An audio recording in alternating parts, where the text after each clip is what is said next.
Hey friends, Pastor Daniel here. Welcome to Lent. It's hard to believe, but here we are, the first day of Lent, and we're going to celebrate and get ready for the great restoration that Jesus offers us throughout these next 40 days. So what's Lent all about? How did we get here? Well, Lent is a fascinating season within the Christian tradition that started within the first century or two of the faith. The early church began to realize that they needed to help train people up in the faith to understand what it meant to be a follower of Jesus. And so they chose the days leading up to Easter early in the church's life. And as they did that, they began to recognize that they also needed to train up folks for baptism and what it meant to be the followers of Jesus that we're called to be. And so they began to set aside time for that. And over time, they set aside 40 days for this. And they borrowed the concept of 40 days from Scripture. You might recall in the Old Testament, the Israelites spent 40 years in the wilderness.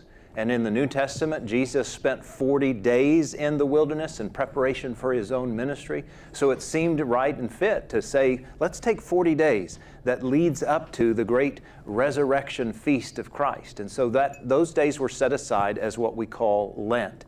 You might also wonder, golly, I think there's actually more than 40 days in this time frame, and you would be right. There's actually 46 days because all of the Sundays add up to 46 days. But in that time frame, Sundays are what are known as the Lord's Day or a feast of resurrection every single week. And so those 6 Sundays leading up to Easter are not counted. And one of the fun trivial things that you might want to know is if you're fasting from something, whether food or behaviors or attitudes, if you want, you can choose to abstain from fasting on those 6 Sundays. You don't have to, but it's a way to make it through. Some people often wonder, do all Christians celebrate Lent? And the answer is not necessarily.